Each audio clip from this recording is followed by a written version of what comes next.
Good morning friends, agree coaching India YouTube channel में आपका स्वागत है। आज हम इस वीडियो में जानेंगे आम का जो मोस्ट इम्पोर्टेंट कीट है फल मक्खी।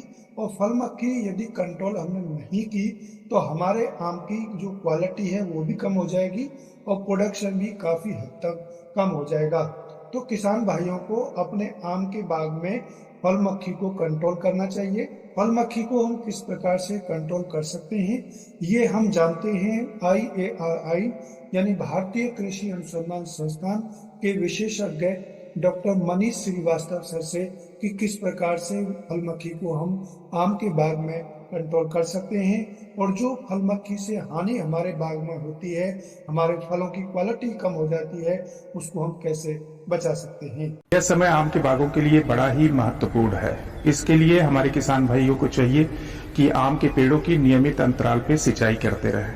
ऐसे स्थान जहां पर जमीन हल्की है या बलुई है वहां 1 सप्ताह के अंतराल पे पानी देने की व्यवस्था करें और जहां पर मिट्टी भारी है या जहां चिकनी मिट्टी है वहां पर 10 दिनों के अंतराल पर पानी देने की अत्यंत आवश्यकता होती है। इस समय जो सबसे प्रमुख कीट आम के बागों में जिसका प्रकोप देखा जा रहा है वह है फल मक्खी कीट।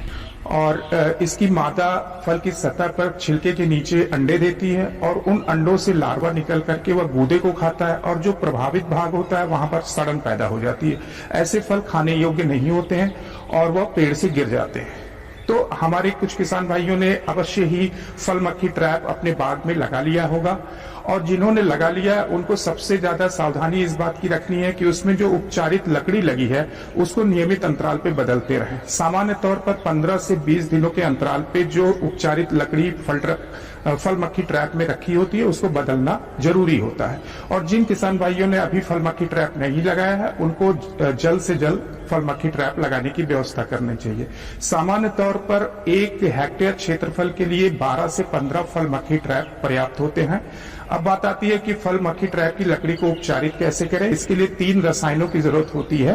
पहला है एथाइल अल्कोहल जिसकी 6 भाग मात्रा ले लें और दूसरा रसायन है मिथाइल यूजिनॉल जिसकी 4 भाग मात्रा लें और इसके साथ साथ कीटनाशी जैसे कि स्पाइनोसैड है उसकी 3 भाग मात्रा ले लें और इन सबको मिलाकर घोल बना लें और प्रयास करें कि जो प्लाईवुड का टुकड़ा या लकड़ी फल मक्खी ट्रैप में प्रयोग में लाई गई है उसको कम से कम 72 घंटे के लिए इस घोल में भिगो के रखें।